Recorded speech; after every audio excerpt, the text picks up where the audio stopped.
Home was nice. June was still at work when I got home, but I was kind of glad because I was really wanting a nap. My chest itched like crazy. I was forced to use cool just to resist the irritation. So I really wanted a full sleep to hopefully remove the discomfort.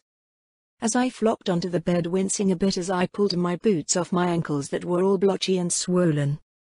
Despite Vic's gentle touch, he had still stuffed shit into my body. I was bruised up a bit. I didn't even want to check my chest. My leotard thankfully had a bit of stretch to it despite the armored layer, so it was wearable. It did feel a little tighter than normal, although that could just be the swelling. So I laid back onto my bed and set myself to 8 hours. I blinked awake feeling pretty damn good. I stretched, noticing that the pain that had been just under my skin before was gone, although I winced a bit as the itching wasn't entirely done with. Sure, it wasn't nearly as bad as it was, but as I stretched and felt the way my skin stretched, there was a bit of irritation in areas. I scratched a bit and that seemed to end it. For now. I checked my ankles, which, well, they didn't quite look like how my ankles used to look. Part of that was the real skin seams over where the chrome had been added in. There were 2 seams, one along the top of my foot, and one about mid-thigh height. The real skin was a good match for my own, so that was cool. Vic did good work. I actually thought the seams were kinda cool too. I wiggled my ankles left and right. Up and down. Rapid fire wiggled them. Seems everything was good. I stood up, rocking a bit. I did have a bit more bounce to my step. I would definitely need some practice to get the hang of everything again, but it was pretty natural to walk forward and I didn't have too many problems. Without thinking, I did a little extra bounce that would normally have just put me an inch off the floor, only to bounce my head off the ceiling. Ow! Hadn't Vic warned me to be careful where I practice? Fuck, he could never know. The dad look would shatter my self-esteem forever. I rubbed my head as I left my bedroom. I was gonna need some exercise. Time to go for a jog. Dash. I was so bouncy. It was taking up my entire focus as I ran down the street. My feet felt like they wanted to lift off the ground with every step. Once I got used to just how much bounce I could get, I entertained myself by doing front flips over the terrain of Night City as I jogged around, startling people as I literally flipped over their heads if they were in my way. When Vic had originally told me about the Serrano, he had mentioned their quality. He hadn't told me my hops would go to pro basketball player level. Or rather he had, but I hadn't understood. I was leaping high enough that my feet would be over where my head was at the apex of the leap if I was walking. Hell, I was easily leaping 6 feet straight up without a lot of effort. Especially since I could probably get even higher with some training and getting used to them. It was super awesome. And sort of distracting. I just knew I was going to overestimate my leaps for a while until I got used to them. Or until I burned a stat point for adaptation. It was only a 1 drop for my ankles, which was nice. Both the subdermal and the ankles being so low cost had reassured me. I guess my arms had been so costly due to the unique circumstance. I stretched my arms up to the sky, enjoying the tension in my chest from the action. Of course, as usual, the chrome arms hitched, or maxed out their extension in a weird spot. I still needed to add more points into them. But my ability to move was certainly better than it had been. I started slipping into some parkour, leaping up over vending machines, or other obstacles, as I broke into a jog, letting myself really see what I could do. I was still right around the block of the apartment, but instead of circling around, I turned and just ran.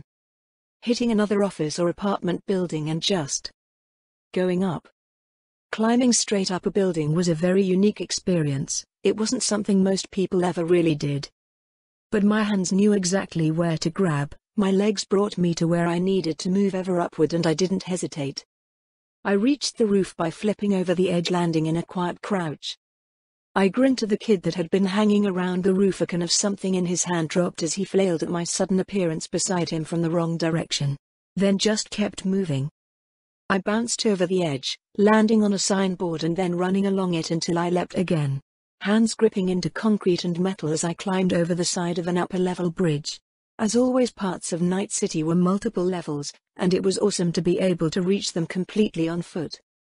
Then I ran, jumping and climbing onto a street light, until I was on top of it. I stood looking over the street, chest rising and falling in a gentle rhythm. The fact I wasn't out of breath, but I was breathing harder than normal, just a reminder I still needed to level body and athletics more. I laughed at the thought, unable to hold back, breaking into a long delighted laugh as I raised my hands above my head. I loved this world. I loved being able to be more. As my laugh ended, I turned. Parkour helped me pick out the best route. I jumped from the light pole to a building. Everywhere I looked I could see a million paths I could run through the city. It didn't matter what was before me, because I could traverse it. So I leapt again and again. Dash. My feet landed quiet as a mouse in front of my apartment building. I was definitely breathing heavily now, sweating like crazy and really feeling the exercise. I had gotten a few body alerts popping up, having been running and parkouring through the city for the last few hours, just loving the rush of movement, and getting practice with what I could now do. I looked up at the section of the city high above the apartment that I had just came down from. That would be a useful trick in the future. I suddenly turned and remembered the attack that had lost me my arms. How I had tried to climb up a building to escape. With my new ankles I would have been able to get away. Not that it matters. I patted my shoulder holster. I was always armed now. Of course I looked at my alerts for a moment. 100 body XP gained. 100 body XP gained. I was really going to have to start seriously pushing myself if I wanted to grind more level ups. I headed inside, wiping my forehead and running up the stairs because I might as well get a little more exercise. I jumped into a quick shower to clean up, and after slipping into a new leotard I flopped on the couch and grabbed my laptop. I still had another quick hack that I hadn't fixed yet. Weapon glitch. Ping was an amazing utility, giving me information to better sneak around. Reboot optics was excellent at removing threats, but it was also very obvious. Weapon glitch? Weapon glitch was just as good at removing threats, but it could also be prepared in advance. No one missed when their eyes suddenly stopped working, but being able to turn off weapons before ever being revealed would give me a good advantage. I looked at both the original weapon glitch I had bought from Yoko, the fixed version I had put together, which was okay, but still not great. Then I considered how I could make it great. I had enough experience now. Enough skill that I knew what to do. How to go about it. I was going to make a weapon glitch that would just be hilarious.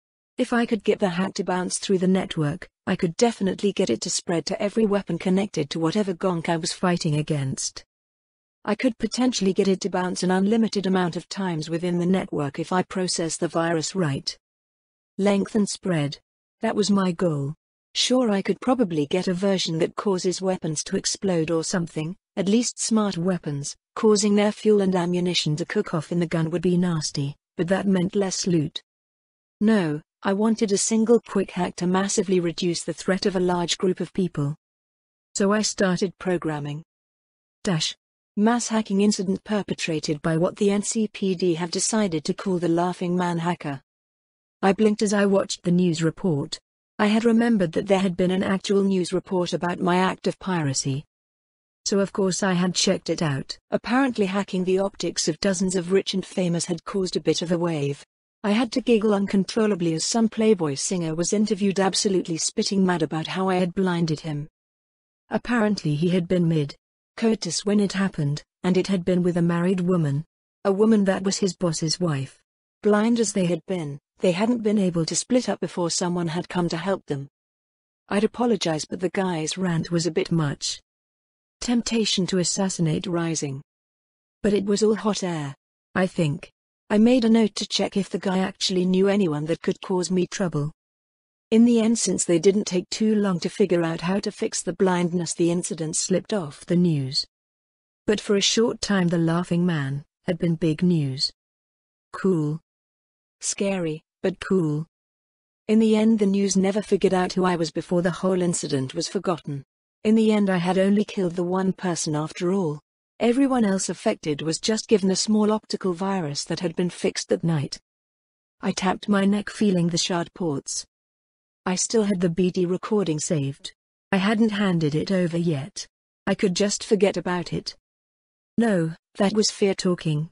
I rose up and stretched. It was getting late, but Judy should still be at Lizzie's. I got dressed and headed out, enjoying the drive through the city, singing along to the radio. Lizzie's was booming when I got there. So much so that I had to drive down the street to find a parking spot. In fact, there was practically a line getting in, but I did what any person does when they know the bouncer. I walked past the line up to Rita. She was glaring at a pair of gong kids at the front of the line that were trying to talk their way in. "Come on. We've been out here for 3 hours. And you'll wait a bit longer," Rita offered with a glare and a move that caused her baseball bat to tap against her chrome shoulder with a dink noise. Of course I was getting attention by bypassing the line. Glares and a few irritated call-outs, but they all expected Rita to halt me. "Hey Rita." "Motoko," she greeted with a single nod, before looking me over. "Business or pleasure?" "Business. I'm here to see Judy." "Go on in then," Rita said, and the looks I got from the people in the line was pretty hurtful. Wasn't my fault I was here with actual business. The insides were crowded as I wandered in, walking past hordes of people flirting and drinking. Luckily I was able to walk right through to the back and then down into Judy's lair. As I walked in, I was surprised that Judy wasn't alone.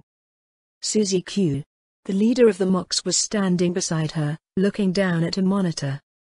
"Oh. Hey Judy. Should I come back later?" I asked, making sure they knew I was there. I knew how sneaky I was. I didn't want to get caught standing around waiting for them to notice and have people think I was spying. Jesus. Judy jumped despite my attempt to not scare her. "Motoko. I'm getting a bell on you, I swear to God." Sorry. I flailed a bit as I apologized, mostly because Susie Q had jumped too, and she, unlike Judy, didn't look amused or very happy to see me. "No, come on in." Susie was just looking over my list of new BDs.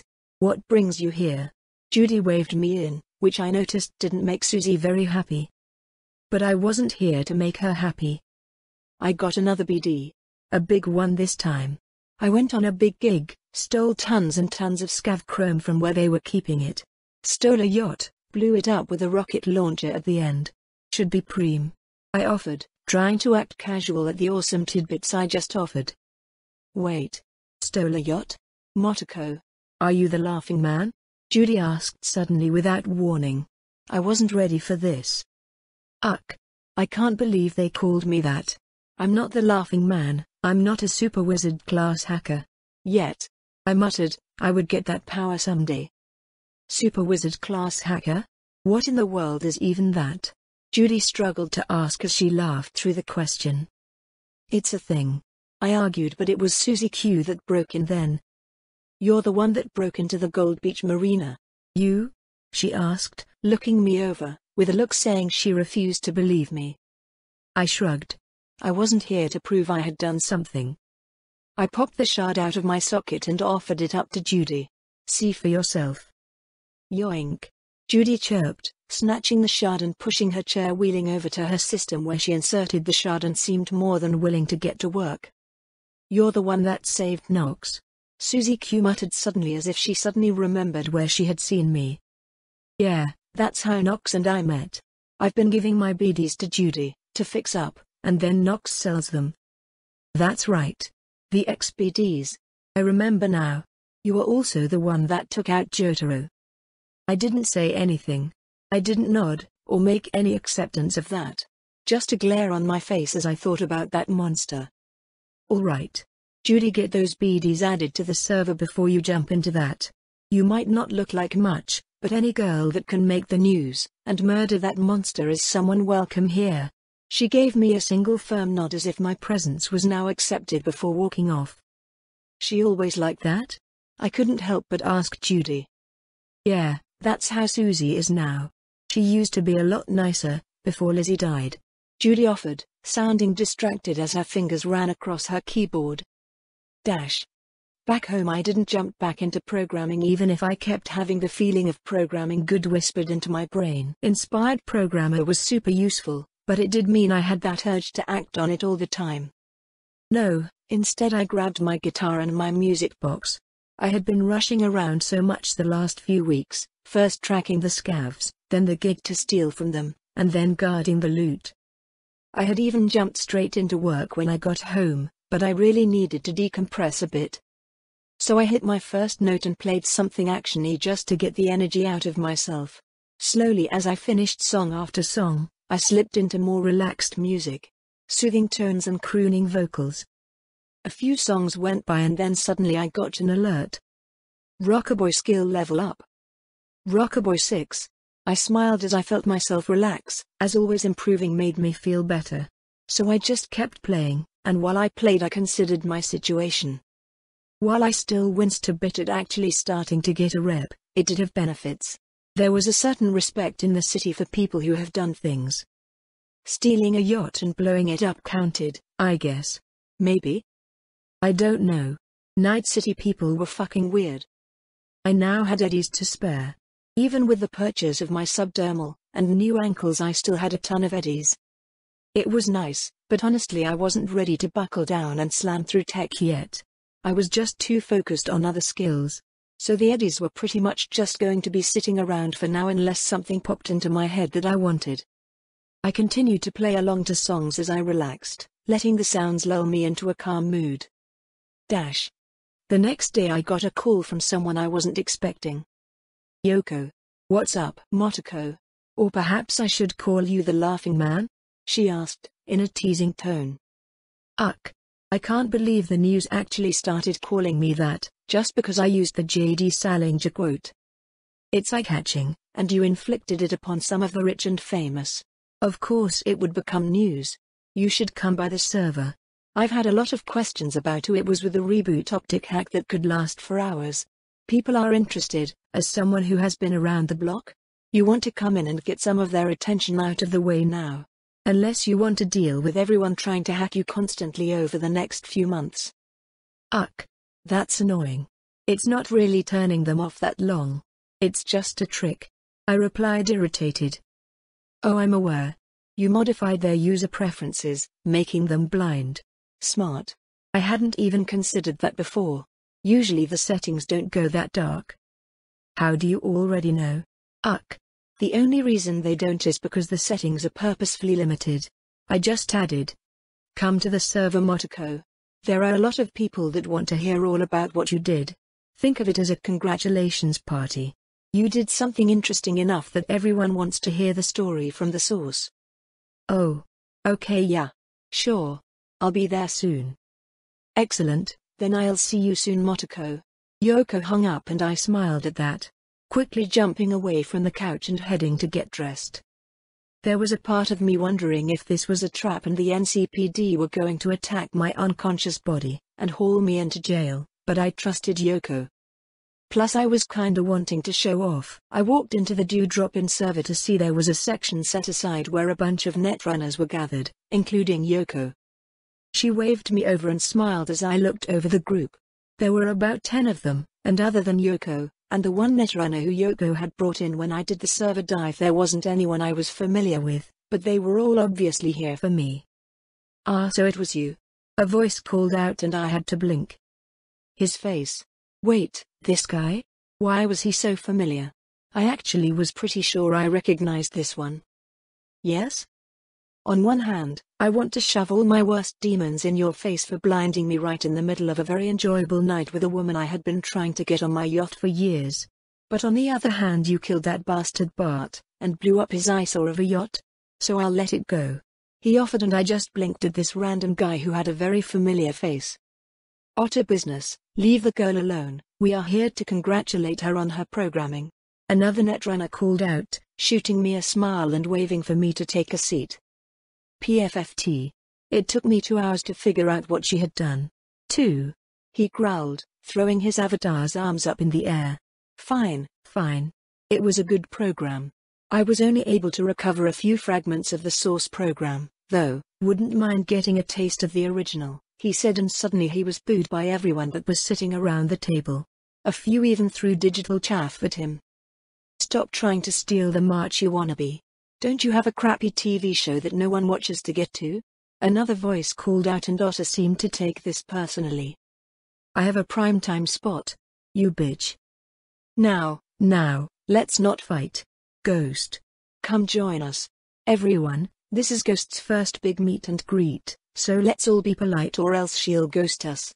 Yoko offered, tittering behind a fan, causing everyone at the table to groan. I'm ignoring that, you old fox. The netrunner whose server I had dived called out and then turned to me. This is pretty unusual. Normally a new hacker doesn't bring this much attention, but a new program? That's hot stuff. We are all here for different reasons. Some to congratulate you. Some to sniff out a potential buy. He informed me as everyone around the table then turned their eyes on me.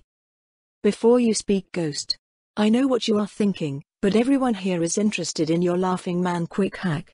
So it's also an opportunity to trade with others, gain information, or favors, or even equipment you might not have.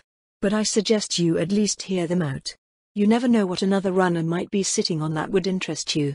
Yoko explained, even as she giggled at my grumpy face as she called it the Laughing Man. Uck. Don't you start, Yoko. It's bad enough the news started calling me that. My handle is Ghost. Not Laughing Man. But that's kinda cool. I'm not really interested in trading it though. I explained, earning a few boos from the group. Ironic name, they picked out since you aren't a man. But it's certainly an interesting icon. What made you think of it? Otter asked, cutting in, and I noticed everyone else sort of glaring at him. Ignore him. Medias always have to ask questions even when they just run an economics show. It's a primetime show. He called out, and finally my mind connected. That's where I recognize you from. Your business is my business, right?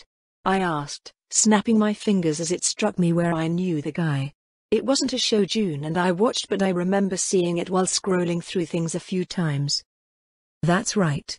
Since you are a fan, I guess I'll forgive the hack. What's a little hacking between friends after all, he said, chuckling. Oh, shut up already, you peacock. Hey, your hack was nasty. You slammed every person at the marina with it, and it locked them down for hours. Even if it gets more popular, there are plenty of norms that will never know how to fix it. They had to call the NCPD netrunners in just to get everyone able to see again. It was preem. Come on, don't be a gonk. How much for a copy? A woman asked. The only identifying feature was the fact both of her eyes were covered by a set of tech gogs. Similar to the ones I had even. But before I could speak and deny being willing to sell my work, another netrunner spoke. This one had been sitting back not speaking, and basically trying to pretend to be too cool for this group. Don't let this shallows run tempt you. I checked out your previous work as well. Yoko confirmed that it was your code, so let me be blunt. Trade it to me. Don't give it to anyone else. I'll pay you more than any of these wannabes can offer. The man had stood up from his chair as he spoke. He was bald with piercing eyes, and I was a bit uncomfortable as he was locked onto me, his eyes never shifting. I narrowed my eyes as I noticed it, and slapped his back trace down with the most brutal assault I could. A barrier shooting up ahead of me, to break his attempt to find my physical body. This bastard was actually trying to track me down. Try that again, and I'll kill you. I told him, and while he seemed unconcerned, it was Yoko that stepped in. Ma, I've warned you that actions like that won't be allowed on this server regardless of how powerful your corporation is. There won't be another time, she said, and suddenly he glitched and his avatar vanished in a distortion of a forced movement. He won't be allowed back, he is banned from the server. I'm sorry, Ghost. I knew Ma had joined Arasaka, but I wasn't expecting him to act like them already. It's okay. I caught him pretty quick. That was a sneaky trace though. Now the mood is ruined. Yoko, play some music. We can't do a net party with this sort of atmosphere. As long as that's cool with you, Laughing Man. Another of the netrunners sitting around asked, and I was grateful my face couldn't show how much I was flushing. I prefer Ghost honestly, if it comes to my handle. Wait. Yoko was calling you that too. Didn't Bug complain to us about a ghost? Yoko then spoke up, giggling a little. She did indeed. Was that your ghost? Yoko said, laughing, but the way she spoke.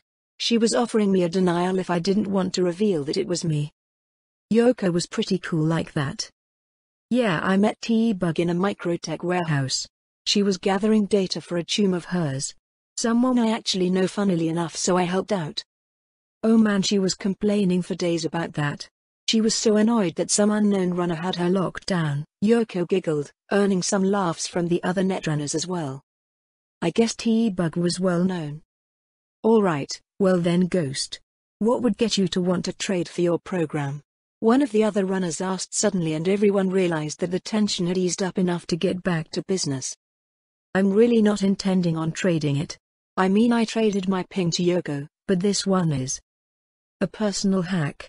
Yoko nodded and I couldn't help but smile and agree. Still Ghost, like I said, it would be a good idea to hear offers. You may be surprised at what can be offered, or what might interest you, Yoko said with a toothy grin. How about connections for a better deck? I know someone who has an Arasaka MK.3 that would be willing to sell if I recommended it. One of the netrunners offers a woman whose hair pulsed with light from scalp to tips consistently. Oh please, she could find that on her own without your help. Another cut in, stop trying to rip the kid off. We don't want a programmer with that sort of skill to bail to the core or something. Speaking of kid, never join a corp. I saw that ping you dropped to Yoko, it was impressive work, real Nova stuff, but they would eat you up. They would put you in a lab and never let you leave. I'm serious. The netrunner told me with a firm finger pointed at me. God, why not? Let it go. We get it, you are anti-corp. They don't lock programmers into little dark rooms. Another cut in, but a few of the others booed at him. Says the Militech runner. Corpo dog. Another called out, but it was more teasing. Oh fuck off all of you. I'm not a programmer, but I do security for a Militech site. We don't lock our programmers away. We do protect them though. A good programmer is worth their weight in eddies. I don't know about that. I'm a programmer, and I never had a corp offer me that much. Another grumbled, but that only caused the whole group to almost as one call out. I said good programmers. You have to be good. Ha ha ha. Yoko's laugh rolled over the group and I couldn't help but smile. What a weird group. Despite probably being enemies, here they were all compatriots. I wouldn't say friends, but it still stood. I'm kinda surprised that everyone is so friendly. Ah yeah, that happens. Why not offered, his face smiling. Sure, if I caught any of these wannabes sneaking into my server, I would black ice them in a heartbeat, but we are all netrunners. We all started as kids plugging into their first modem and stealing something from a vending machine. Speak for yourself. My first hack was a car.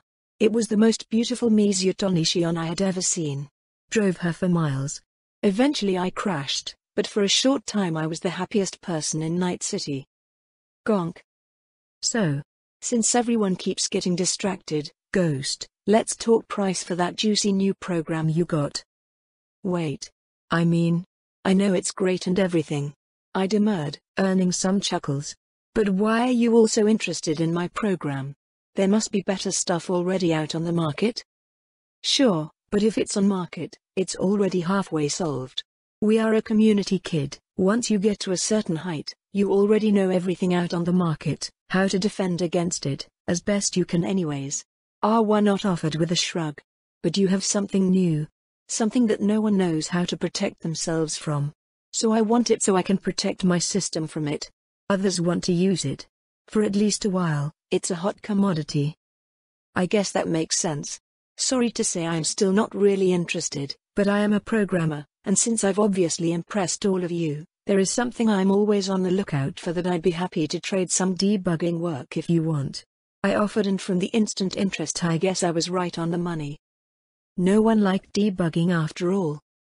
I'm always looking for information on scavs. If you get me something usable, I'll happily debug your code. I smirked as I got interested looks from all across the table. So that's what happened. I explained to June as we were both at the apartment. I had gotten home and brought food that wasn't XXL burritos for June to eat. We were eating ramen. We were rich now, you know. So you had a bunch of netrunners wanting to buy your program you've been working on? That's really amazing, Motoko. Good job. June offered with a smile and a pat on my head. I squirmed a bit. It wasn't like I enjoyed the praise, you know. After a few moments I swiped at his hand so he wouldn't think I was easy. Well, it took a lot of work to make the thing. And I'm happy with it. Of course now I have a bunch of debug work I can do on the side. and a bunch of scav data I'll need to go through. I smirked at that, then pouted a bit. Yoko offered her help in handling the work orders, in exchange for a bit of work she wants done too. Sneaky kitsune. I had been thankful at her offer even if I knew she had ulterior motives. Seriously, netrunners were very pushy. Having them have to go through Yoko would save me a lot of stress. That's right, you mentioned Yoko uses a kitsune avatar? That's so weird. He muttered and I just laughed at June. Despite having a netrunner mother, June was probably even worse at netrunning stuff than past Motoko. Well, Yoko is a very unique woman. But the scav data should point me to a few more dens, and I still have one that I need to clear up. So more loot to gather up. Just be careful. I don't want to have to pull you out of a scav den again, June said, and I had to look at him with that. June never mentioned the scav den. Like ever. I'm strong now. You won't have to. He met my eyes and took a slurp of his ramen. Just be careful. Yeah. I'm a little worried that with everything I'm doing I'm going to piss off someone, or just get someone's attention, and it'll cause problems. I admitted to him, revealing a big part of my worry. You have the TC to fall back on if something ever goes wrong. Motoko. I want you to stay safe. I'd be happiest if you stayed home and just worked on your programming or playing music all day. Safe things. But that isn't what would make you happiest. So. June struggled then as if trying to find the words, but I was a little surprised. June had really grown a lot in the last couple months. So it's fine. If you piss someone off and they come for you, we can kill them together. Just be as safe as you can. But don't stop. You're an edge runner. Stop worrying about falling, I'll catch you. I'm not an edge runner. I'm just a merc. June just smirked at me, and now that he was finished eating his ramen, he grabbed the double XL burrito he had been eating before I got home and bit into it. Disgusting. I spent the rest of the evening hanging out with June as he lazed around the apartment on the couch. I had shown off my new chrome as well. My jump skills had super impressed him as I was bouncing all over the place in the apartment. Even if he had laughed at me and asked how many times I had hit my head on the ceiling. Jerk. Only the one time. Then I had a nice 8-hour nap and headed out in the morning to visit Vic. While I was technically feeling great, other than the little wiggles of new chrome, he had still wanted another visit to check everything over. So as I waved hello to Misty, who was busy with an actual client, I was so proud. I leapt around a bit in the alley heading down into Vic's clinic and greeted him with a happy smile as I did a few cartwheels. Chrome is doing great, Vic. I chirped out as I saw him. Glad to see you are adapting to it well, but I'll be the one that decides if it's doing great, he said with a smile as he pointed at the chair. You were supposed to be here yesterday. Got pulled into a netrunning thing. Sorry, Vic, I really couldn't get away. Well, at least you show up. Even if it's a day late, he teased, and then he settled in and started scanning. Your healing is still impossible. If I hadn't put this chrome in myself, I would say this healing pattern is years old. Everything looks good, your nerves have definitely connected. The swelling is down around the subdermal as well. How's it feel? A little itchy sometimes, but I'm getting used to it. Normal itchiness this early is just healing, but that isn't your issue. Where are you getting the itch? I pointed out a few spots and he started scanning them. Just a few parts of the mesh bundling up wrong. Let me see what I can do. He muttered, and I relaxed back despite the fact Vic was poking needles and things into me to manually adjust the subdermal weave. But when he was done, I had to admit, despite having a few new band-aids over a few spots, I wasn't as itchy. Thanks, Vic. It's what I'm here for, kid. Well, when people actually show up for their checkups, he said, then suddenly stabbed a cold finger right into my side, making me squeal. No missing the next checkup. I won't. I promise. I pleaded, hands raised. Vic. Vic knew my weak spot. I wasn't normally that ticklish, but I still had spots. How did he know? Well, I'm not seeing any issues. Everything looks good. How are you feeling up here? He asked, pointing at his own head. Any problems? Confusion? Shakes? I couldn't help but smile in return. Nothing that I've noticed. I think my arms are still more of a mental strain than the new stuff. But I'm not noticing any problems. I'll talk to June, or you as soon as I do. Get the chrome right out if I have to. Vic nodded, reaching out and ruffling my hair. You're a good kid, Motoko, don't let your greed ruin your future. I saw Jackie the other day, he came in with a big bruise he earned while on a gig, fixed him right up though. He mentioned that Wakako had finally cut him loose. Ah no. I was guarding the loot I stole. Wakako called and told me there was a gig but I had to cancel, so I guess Jackie got it alone. I didn't know he got hurt. Ha. Just a bruise, kid. He got in a fist fight and won just fine. He was proud of the bruise more than anything. You two still working together? Yeah. Or? I guess I hope so. I've been a little busy the last while. I was planning a big raid, and I spent a bunch of time on the net, and I wasn't there for this last gig either. Should I call him? Ask if he wants some work? I know of a scav den I wanted to hit. Oh? Another one already? Well, I have one that led me to my last big gig. I didn't touch the peons right away while I was tracking where they took their chrome. There should still be a bunch there, and some gonks to flatline. Well, I'm sure Jackie would be happy to back you up, just be careful, kid. Scavs might be less dangerous than the big gangs, but they can be like cornered rats. Nasty to deal with if they feel threatened. I nodded at that. I'll keep that in mind, Vic. Alright, kid, why don't you get out of here? I'm sure you have exciting things to do today rather than hang out with an old fossil. What? Where is Wakako? I said with a faux gasp before coughing a bit as I realized what I just said. Don't tell her I made that joke, okay? Future blackmail. He assured me with a sinister smile.